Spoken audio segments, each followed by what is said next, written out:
परम पूज्य चारित्र श्रोमणी धर्म प्रभावक विशाल संघ के नायक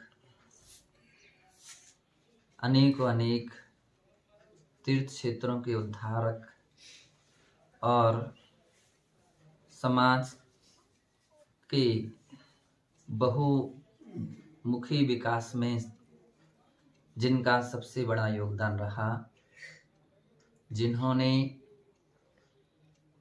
समस्त निर्ग्रंथ साधुओं के विषय में कभी भी किसी भी प्रकार का पक्ष व्यामोह, पंथ व्यामोह या संग व्यामोह नहीं रखा।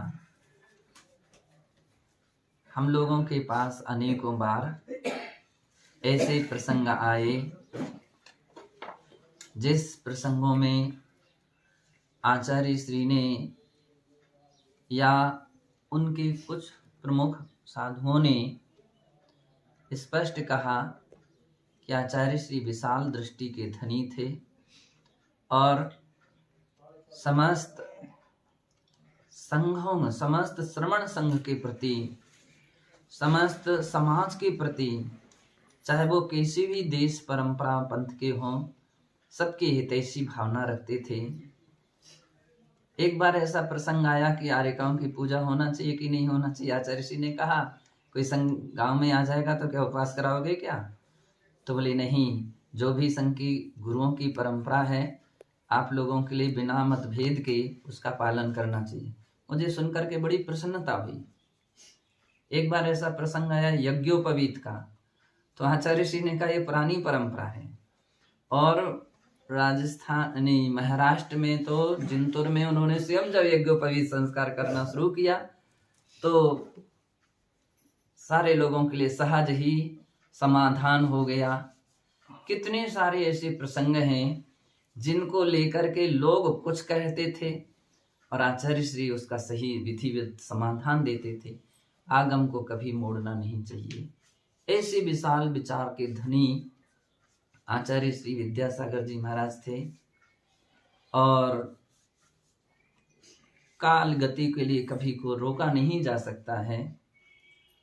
काफी समय से महाराज का स्वास्थ्य ठीक नहीं था और इन सब बातों के चलते हुए लोगों ने मुझसे भी प्रार्थना किया, महाराज श्री आचार्य श्री के नाम पर आप शांति धारा कर दीजिए।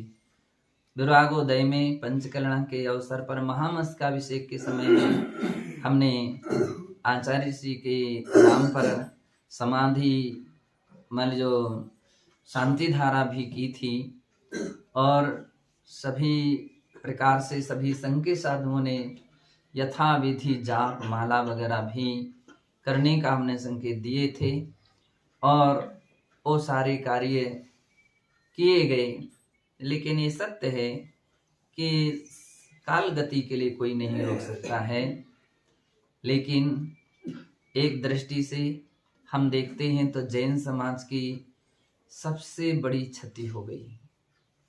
एक वरिष्ठ प्रभावक महान आचार्य का समाधि, मुझे लगता है कि इसकी पूर्ति कालांतर में होना बड़ी कठिन लगती है। आचार्य श्री ने अपने समय में जितना बड़ा अच्छे काम किए हैं और तो ज़्यादा कुछ नहीं कह सकते हैं। संक्षेप में इतना ही कि उनके चरणों में हम सब श्रद्धा भक्ति के साथ नमस्कार करते हैं। उनकी आत्मा निश्चित है देवगति को प्राप्त हुई है और वे कालांतर में निर्वाण को प्राप्त करें, ऐसी मनुष्य पर्याय पा करके रत्नत्रय धारण करके मोक्ष प्राप्त करें, ऐसी हम सब पवित्र मन से भावना रखते हैं। दूसरी जो भी उनके संघस्थ महाराज माताजी या त्यागी वर्ग हैं या किसी भी सभी संघ के त्यागी वर्ग हैं, सारी समाज में जो क्षोभ उत्पन्न हुआ है, दुख उत्पन्न हुआ है, सभी लोगों को सिद्धांत को समझें और अपने अंदर में यथाविधि क्षमता भाव जागृत करें और उनके स्मरण में या उनके समाधि की भावना में मैं चाहता हूँ हर घर में या हर मंदिर में समाधि का प्रतीक एक दीप प्रज्वलन करें और उनकी इस रूप में भी अपन श्रद्धांजलि समापन उनका मना सकते हैं। इसी भावना से ओम नमः सिद्धिभ्यः।